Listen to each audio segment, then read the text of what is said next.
오늘은 여호수아서 19장 24절부터 51절까지의 말씀을 본문으로 분배의 끝이라는 제목의 말씀을 증거하도록 하겠습니다. 오늘 말씀의 제목은 분배의 끝입니다. 그래서 여호수아서를 시작하면서 가나안 정복 전쟁에 대해서 우리가 알아보았고, 그 모든 전쟁 이후에 하나님의 말씀대로 또 명수대로 그리고 제비를 뽑아 그렇게 기업을 나누는 이야기를 우리가 살펴보았고, 오늘 본문이 그 모든 분배, 땅에 대한 나눔의 끝에 대한 이야기입니다. 자, 기업 분배의 시작과 끝에 대해서 다시 우리가 살펴볼 필요가 있습니다. 어떻게 하나님께서는 가나안 땅에 기업을 나누셨는가? 그 기업 분배의 시작은 갈렙으로부터입니다. 자, 여호수아서 14장 12절 말씀 같이 읽습니다. 그날의 여호와에게 말씀하신 이 산지를 지금 내게 주소서. 당신도 그날에 들으셨거니와 그곳에는 아낙 사람이 있고 그 성읍들은 크고 견고할지라도 여호와께서 나와 함께 하시면 내가 여호와께서 말씀하신 대로 그들을 쫓아내리다 하니. 아멘. 하나님께서는 갈렙의 믿음의 요청을 시작으로, 그것이 마치 이제 시작하는 신호탄과도 같이 하나님께서 땅의 기업을 분배하는 시작으로 갈렙의 요청을 사용하셨습니다.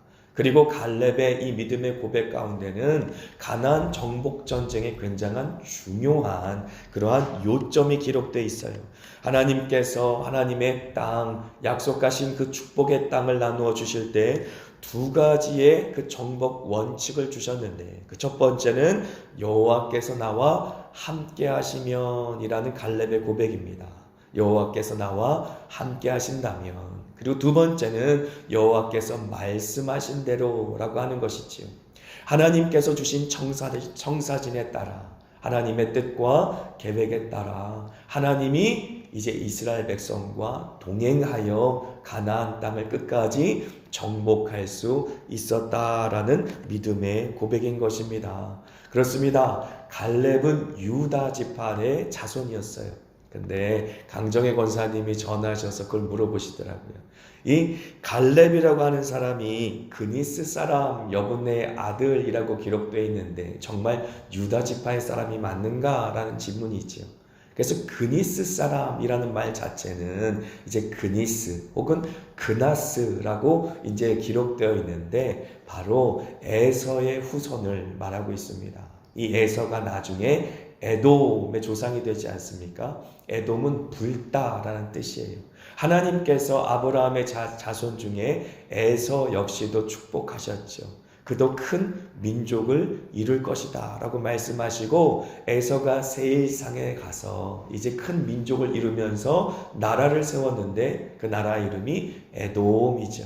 그 에돔 족속 중에 그나스 혹은 그니스라는 족속이 나타났는데 그의 후손이 바로 갈렙이다 라고 많은 학자들이 이야기합니다. 그리고 이 갈렙 역시 마치 이제 이 라합의 믿음처럼 혹은 룻의 믿음처럼 그 이방 민족이었지만 하나님께서 그의 믿음으로 말미암아 유다 백성 가운데서 아름답게 복되게 그를 세워 하나님께서는 마치 신호탄처럼 이제 가나안 땅의 정복 이후에 모든 지파별로 땅을 분배하는 그러한 첫걸음을 내딛게 하였다라고 하는 것이지요. 얼마나 아름다운 모습입니까? 하나님께서는 이스라엘 백성 그들을 사용하실 때에 그들의 아브라함의 혈육적인 그러한 DNA적인 선민들만을 하나님께서는 구원하시겠다라고 말씀하지 아니하시는 것이지요.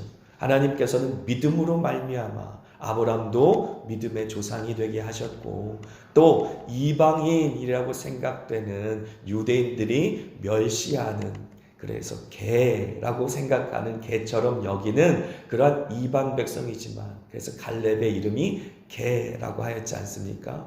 그런 이 이방 민족이지만 하나님께서는 그들의 믿음을 통해 오히려 이스라엘 백성들을 부끄럽게 하셨다라는 사실은 우리에게 도전을 줍니다. 그래서 라합의 신앙의 고백을 필두로 하여서 이스라엘 백성들이 다시 신앙으로 무장하여 요단강을 건너 그래서 이제 여리고성을 점령하는 가나안 땅의 정복 전쟁이 시작된 것처럼 이제 땅의 분배 역시도 이방인 출신인 갈렙의 신앙의 고백을 필두로 시작하여서 하나님의 이제 그 기업의 분배가 시작되었다라고 하는 것이지요. 그래서 유다가 이제 분배받은 이제 헤브론 땅, 그 헤브론 땅은 원래 이 아브라함에게 하나님께서 약속하신 땅이었고, 아브라함이 하나님 앞에 약속을 받은 땅이었고, 하나님과 아브라함이 친구로 연합했던 땅이었기에 헤브론의 뜻이 친구,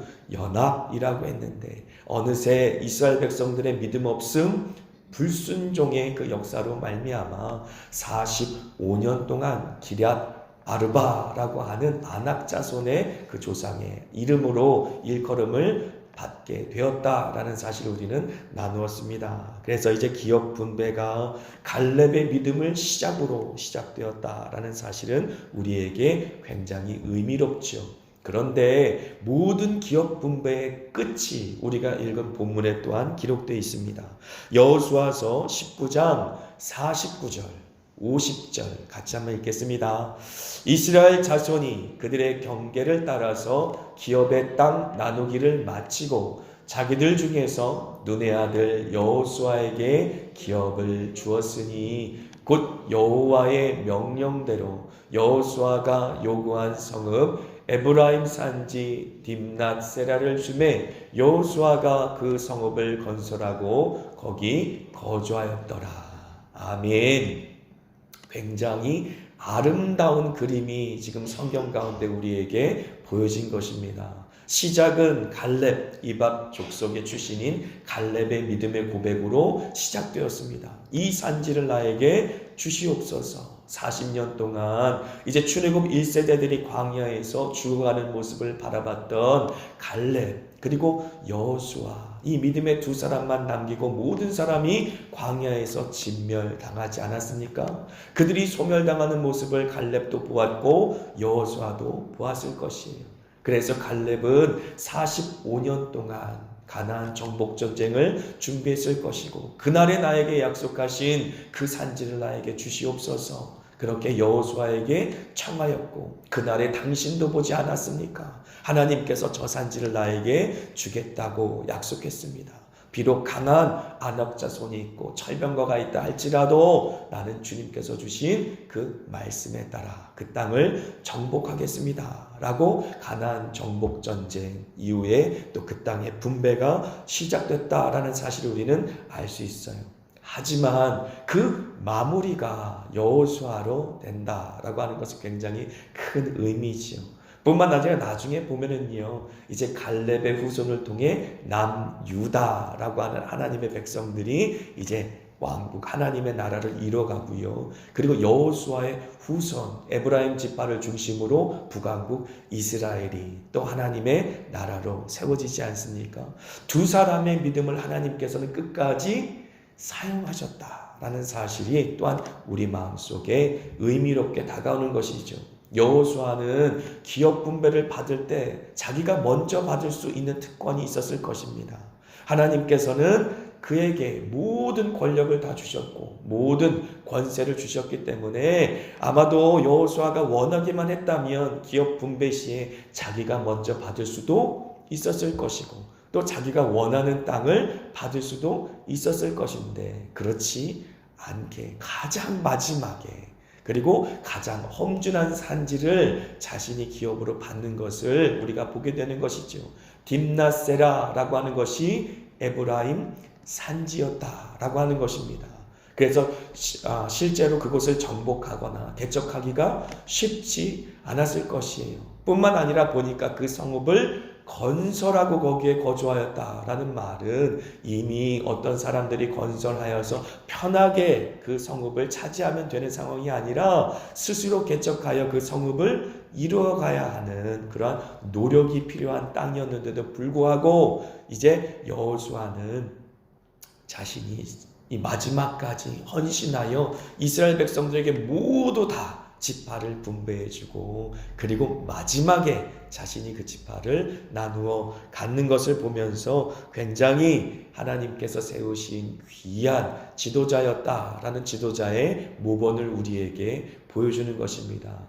뿐만 아니라 여호수아는 그 이름 자체가 여호와는 구원자이시다라는 고백, 그리고 예수라는 이름의 뜻을 그대로 갖고 있는 이름인 것처럼 오실 예수님의 모형이 되기도 하는 것입니다. 왜 그렇습니까? 로마서 8장 17절의 말씀에 보게 되니까 자녀이면 또한 상속자, 곧 하나님의 상속자요 그리스도와 함께한 상속자니 우리가 그와 함께 영광을 받기 위하여 고난도 함께 받아야 할 것이니라 라고 고백하지 않습니까? 우리가 하늘에 가서 하나님으로부터 말미암아 상속을 받는 것, 하나님의 기업을 받는 것, 그것은 우리의 것을 당연하게 받는 것이 아니다라고 하는 것이지요.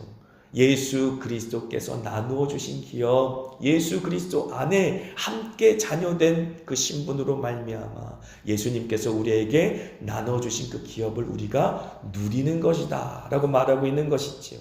그러므로 여호수아는 이제 이스라엘 백성 12지파의 모든 땅을 다 기업으로 분배해주고 마지막에 자신이 그 험준 산지를 개척해서 자신의 성읍으로 건설하고 거주한 그 모습은 예수님의 모습을 생각하게 한다라고 하는 것이지요. 우리에게 하나님의 나라의 기업을 나누어 주신 예수 그리스도의 그 아름다운 모본 말입니다. 그런데 이렇게 하나님께서는 여호수아와 갈렙을 통해 그 기업 분배의 시작과 끝을 우리에게 알려주시면서 우리에게 한 가지 질문을 던지십니다. 그 기업 분배에서 제외된 사람들은 어떻게 됐는가라고 하는 질문이지요. 그래서 제가 주일학교 할 때에도 많은 청소년들, 청년, 심지어 어린아이들조차 이런 질문을 많이 하는데, 그럼요 목사님, 전도사님, 사울은 구원받지 못했나요? 그럼요 전도사님, 목사님, 그러면 출애굽해서 광야에서 40년 동안 죽은 그 이스라엘 백성들은 구원받지 못한 것입니까? 라는 질문을 저에게 많이 하더라고요. 당연한 질문입니다. 왜냐하면 성경책을 읽다 보면 우리가 그런 의문을 당연히 가질 수 있기 때문에 그래요. 왜 이런 질문을 하느냐? 그것은 우리가 하늘나라와 이 땅을 너무 이분법적으로 생각하기 때문에 그래요. 이 땅의 삶과 하늘나라, 천국에 가서의 삶을, 내세의 삶을 너무 이분법적으로 생각하기 때문에 그렇습니다. 믿는 사람들은 다 예수 그리스도 안에서 이 땅에 살아가면서도 내세 신앙을 갖고 있어야 합니다. 우리가 육신으로는 이 땅에 살아가지만 우리의 영혼은 천국에 두 다리를 디디고 천국의 시민권을 가진 자들로서 우리의 믿음은 항상 천국에 근간을 두어야 하는 것이지요. 하지만 우리가 육신을 가진 자로서 이 땅에 살아가면서 항상 우리가 죽은 다음에 살 천국을 생각하고 이 땅에서의 삶을 생각하면서 두 개로 나누어서 생각하는 그런 생각이 있기 때문에 출애굽 성도들을 바라봤을 때에 1세대들은 그 사람들은 광야에서 진멸당하였기 때문에 그 사람들은 구원받지 못했겠구나, 천국에 들어가지 못했겠구나 라고 생각하는 것이고, 사울이 하나님께 기름 부음 받고 심지어 성령에 충만해서 막 예언을 했다 할지라도 나중에 하나님께로부터 버림받고 심지어 그의 생은 자살로 마감하고 심지어 점치고 막 그런 일들을 행하는 걸 보면서 사울은 구원받지 못하였겠구나 라는 생각을 할 수밖에 없다라고 하는 것이지요. 하지만 한번 생각해 보십시오. 지금 이 순간에는 마치 천국과 이 땅이 둘로 나눠진 것 같지만 예수님이 다시 오시면 어떤 세상이 이루어집니까? 새 하늘과 새 땅이 이루어집니다. 그래서 천국과 이 땅의 그 두 개로 나누어진 것이 하나로 통일될 그날이 올 것이다 라고 하는 것이지요. 하나님께서 완성할 하나님의 나라가 반드시 이 땅 가운데 이루어지는 그 약속의 날이 우리에게 있다라고 하는 것입니다.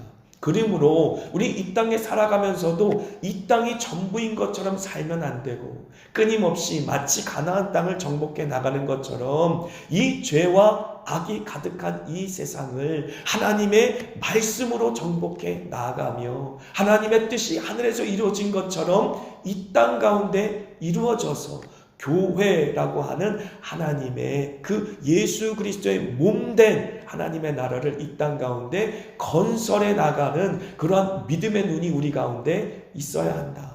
그래서 주님께서 다시 오실 날 물론 새하늘과 새 땅이 이어져서 하나님께서 약속하신 신천신지로 말미암아 하늘의 나라와 이 땅의 나라가 구별 없이 통일되고 완성되는 그날이 있겠지만, 우리의 하나님 앞에 순종과 믿음으로 말미암아 이루어질 하나님의 나라도 있다라는 사실을 잊지 말아야 한다라고 하는 것이지요. 그래서 우리가 죽어서만 갈 수 있는 나라, 우리가 죽어서만 경험할 수 있는 나라, 우리가 죽어서만 누릴 수 있는 하나님의 나라가 아니라 이 땅에서도 하나님께서 우리에게 주신 축복으로, 이 땅에서도 하나님께서 우리에게 주신 기업으로, 이 땅에서도 우리가 하나님의 은총 가운데 누릴 수 있는 안식으로 넉넉히 이겨가면서 하나님의 나라를 건설하여 그 하나님의 나라 안에서 천국의 맛보기처럼 교회라고 하는 하나님의 나라를 통해 하나님의 안식을 우리가 온전히 누릴 수 있는 천국의 그러한 마치 하나님의 대사관 같은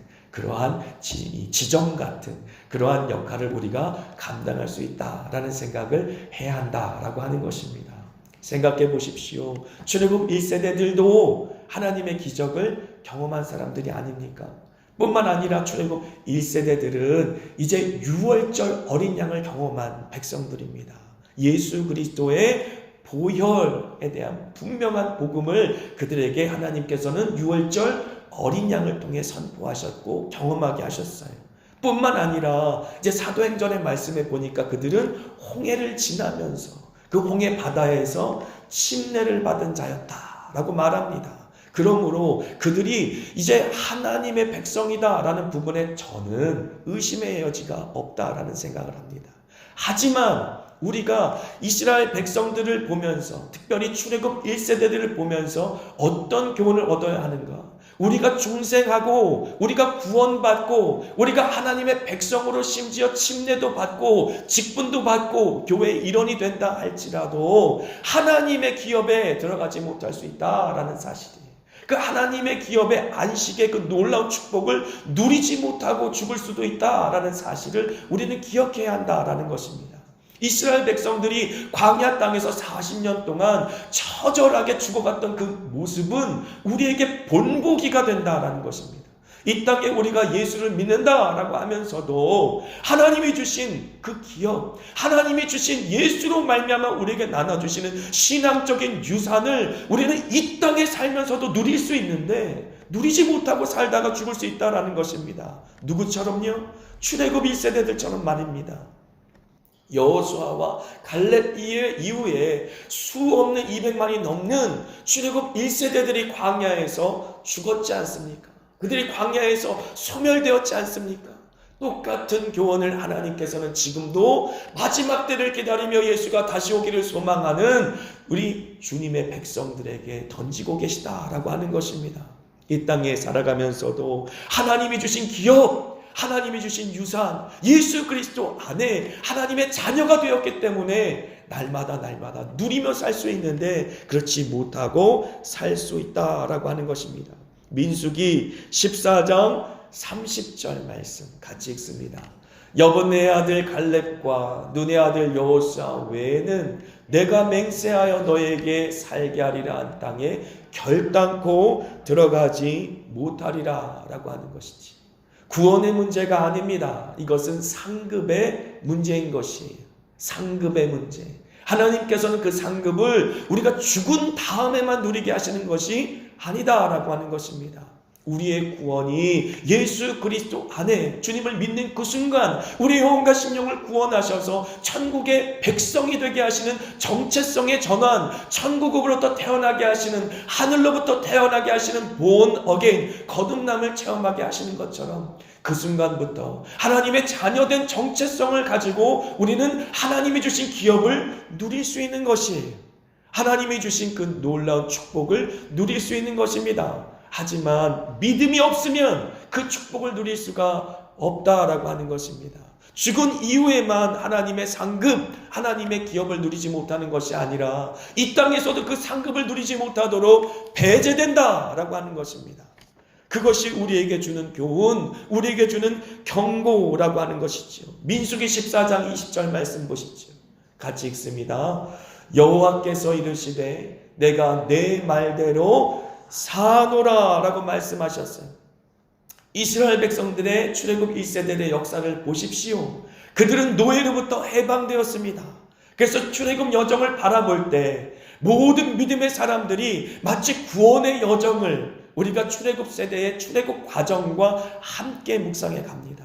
그래서 우리가 세상에 노예되었다가 하나님의 은혜로 말미암아 출애굽하는 이스라엘 성도들처럼 세상에 멸망하는 도성에서 벗어나와 천국으로 가는 여정에 참여한다 라고 우리는 그렇게 우리의 믿음의 여정과 출애굽 1세대의 여정을 함께 묵상하는 것이죠.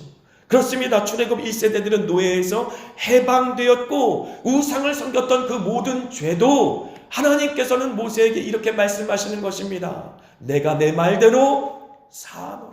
죄사함도 경험한 백성들이다 라고 하는 것이지요. 하나님께서는 모세의 중보로 말미암아 이스라엘 백성들의 죄도 사해 주셨어요. 그런데 그들은 하나님의 기업에 참여하지 못했습니다. 하나님의 상급에 참여하지 못하였다라고 하는 것이죠. 그 이유가 무엇입니까? 민수기 14장 21절부터 23절 같이 읽습니다.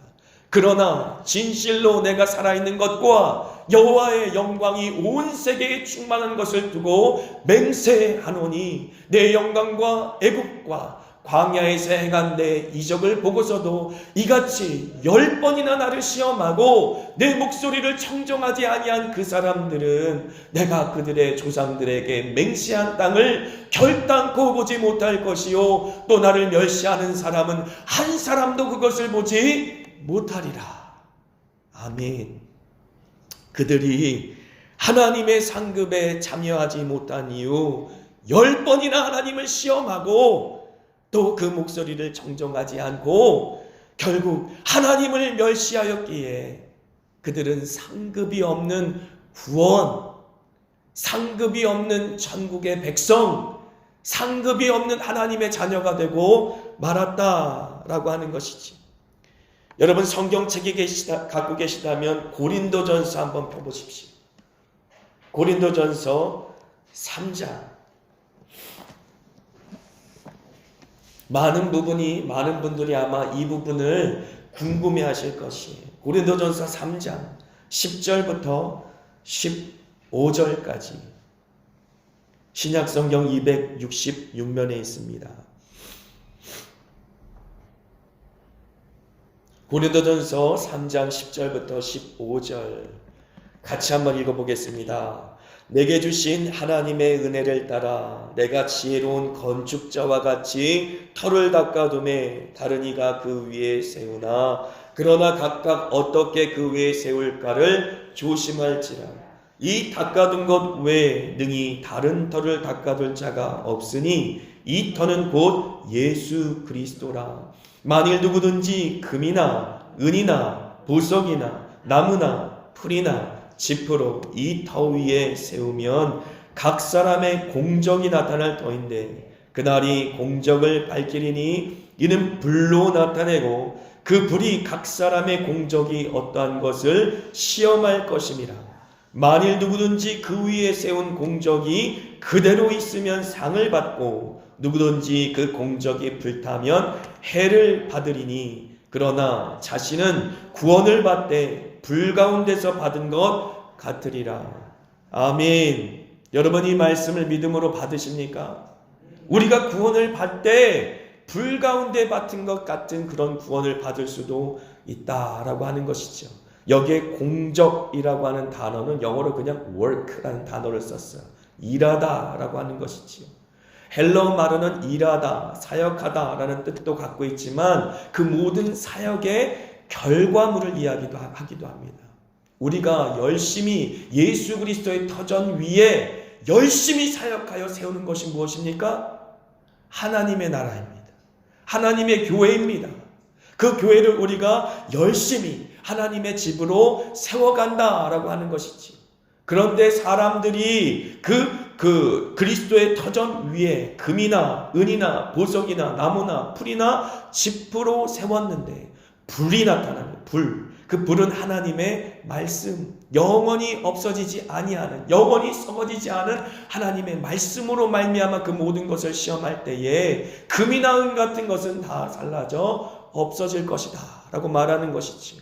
오직 하나님이 주신 말씀대로 순종하고 말씀대로 행한 자들만 하나님께서 계획하신 하나님의 나라를 이 땅 가운데 이뤄갈 것이다 라고 하는 것입니다. 똑같은 그림인 것이지요. 마치 이스라엘 백성들이 가나안 땅에 들어가 하나님의 나라를 가나안 정복전쟁을 통해 이뤄가는 것처럼 이 땅 가운데 모든 그리스도인들은 예수 그리스도를 대장으로 앞장 세워 따라가면서 하나님 앞에 사역하는 그 모든 일들을 통해 하나님의 나라인 교회를 세워나간다라고 하는 것이지요. 하지만 그 교회가 하나님의 말씀 앞에 섰을 때에 과연 하나님의 말씀 앞에 살라지지 않고 남아질 것이냐? 하나님의 기업으로 영광된 하나님의 상속된 유업으로 우리에게 주어질 수 있을 것이냐? 라는 질문을 주님께서는 우리에게 하고 계시는 것입니다. 그래서 마태복음 7장 21절에는 나더러 주여 주여 하는 자마다 천국에 들어갈 것이 아니요 다만 하늘에 계신 내 아버지의 뜻대로 행하는 자라만 들어가리라 라고 말씀하시는 것이지요. 말세를 살아가는 저와 여러분들은 이 땅 가운데 하나님의 말씀을 수종들면서 그 말씀대로 하나님의 말씀이 이 땅 가운데 이루어지기를 소망하며 하나님의 나라를, 하나님의 교회를 세워나가는 하나님의 믿음의 군병인 줄을 믿습니다. 그래서 하나님께서 이 땅 가운데 주신 그 모든 청사진대로 말씀대로 하나님의 나라인 교회를 세워나가는 그 모든 것들이 천국에서 받을 우리의 기업, 천국에서 받을 우리의 상급이 될 것이다 라고 하는 것이지요. 여러분, 이 사실을 믿으셔야 하는 것입니다. 우리는 우리를 만족시키기 위해, 우리가 성공하기 위해, 우리 개인의 꿈을 이루기 위해 살아가지만 하나님께서는 하나님의 나라를 위해 우리를 부르신 것입니다. 하나님의 교회를 세우기 위해 우리를 부르신 것입니다. 우리는 하나님의 말씀, 그 명령에 따라 이 땅 가운데 살아가면서도 하나님의 나라를 이루기 위해 헌신해야 하는 것이고, 그렇게 하나님의 명령에 순종한 우리의 모든 삶의 공적들만 하나님의 불 가운데 그 말씀 앞에 유일하게 세워질 것이다 라고 하는 것이지. 이 믿음으로 우리는 이 땅 가운데 살아가면서도 우리의 육신의 소욕을 제어하며 오직 하나님의 말씀대로 이 땅 가운데 예수 그리스도의 반석 위에 예수 그리스도의 몸된 교회를 세워나가기 위해 우리의 모든 삶을 헌신해야 된다. 그래서 갈렙처럼 여호수아처럼 마지막 때에 기업을 받을 수 있는 그러한 믿음의 사람으로 남은 자가 되어야 한다라고 하는 것이죠. 수많은 사람들이 이 땅 가운데 예수를 믿는 그리스도인이라고 말하면서도 교회와는 상관없는 삶을 삽니다. 하나님의 나라와는 상관없는 삶을 삽니다. 자신의 유익과 자신의 만족과 또 자신의 기도하는 그 기도의 제목을 이루기 위해 하나님과 하나님의 나라를 이용하며 삽니다. 마치 하나님을 우상처럼 섬기고 하나님을 믿는 그 믿음을 종교처럼 바꾸어 그렇게 살아갑니다. 하지만 성경이 말하는 경고는 무엇입니까? 출애굽 1세대들을 봐라. 그들은 결국 하나님을 시험하다가 10번이나 시험하다가 광야 땅에서 다 소멸하였다.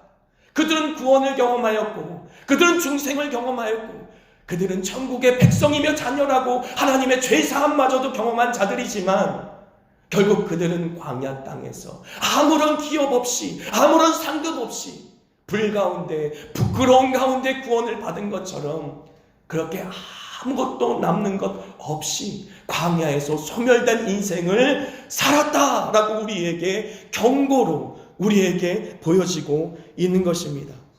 그래서 고린도전서 10장 11절 말씀 한번 보죠. 고린도전서 10장 11절 같이 읽습니다. 그들에게 일어난 이런 일은 본보기가 되고 또한 말세를 만난 우리를 깨우치기 위하여 기록되었느니라. 아멘.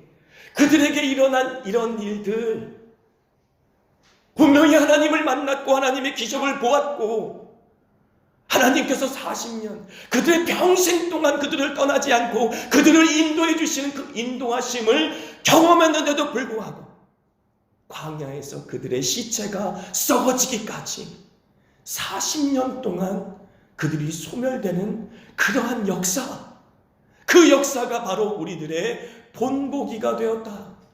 말세를 만난 우리를 깨우치기 위해서 성경에 기록되었다라고 말하는 것입니다. 사랑하는 한마음교회 성도 여러분, 우리는 무엇을 위해 살고 있습니까? 우리의 부르심은 무엇입니까? 하나님께서 주신 그 부르심 앞에 저와 여러분이 순종하는 은혜가 있기를 축복합니다. 요한계시록 22장 12절에 이렇게 말합니다. 같이 읽습니다. 보라, 내가 속히 오리니 내가 줄 상이 내게 있어 각 사람에게 그가 행한 대로 갚아주리라. 아멘. 창세기 15장 1절 같이 읽습니다. 아브라함아, 두려워 말라. 나는 내 방패요 너의 지극히 큰 상급이니라. 할렐루야. 믿음의 조상인 아브라함에게 하나님께서는 신앙의 본질, 믿음의 본질을 분명하게 알려주셨어요. 하나님이 우리의 상급이다. 이 땅에 우리가 하나님을 누리는 것만큼 천국에 가서도 누릴 수 있다라고 하는 것이죠. 사랑하는 한마음교회 성도 여러분, 우리가 죽은 이후에 천국에 가서 누릴 상급이 궁금하십니까? 그렇다면 이 땅에서 우리가 현재적으로 누리는 하나님의 사랑, 이 땅에서 우리가 누리는 현재적으로 누리는 하나님의 축복, 이 땅에서 하나님의 품에 안겨서 우리가 현재적으로 누리는 하나님의 안식의 크기만큼 우리는 천국에 가서도 그 상급을 누릴 것이에요. 하나님은 하늘에서만 하나님이 아니고 이 땅에서도 하나님이다라고 하는 것이죠. 라합이 고백한 것처럼 우리가 죽은 이후에 하나님이 아니라 살아계신 하나님이며, 천국에서만 살아계신 하나님이 아니라 이 땅에서도 살아계신 하나님이며, 천국에서만 영원히 우리와 함께 하실 하나님이 아니라 이 땅에서도 우리와 함께 하실 하나님이기에 그 하나님은 천국에서만 우리의 상급이 될 것이 아니라 이 땅에서 우리에게 현재적인 상급으로 우리와 함께 동행하는 하나님, 날마다 날마다 우리에게 안식으로 임하시는 주님, 그 주님이 바로 우리의 믿음의 주입니다. 우리의 믿음을 온전케 하실 주님이십니다. 그 믿음을 붙들시고 승리하시는 저와 여러분 되시기를 축복합니다. 아멘.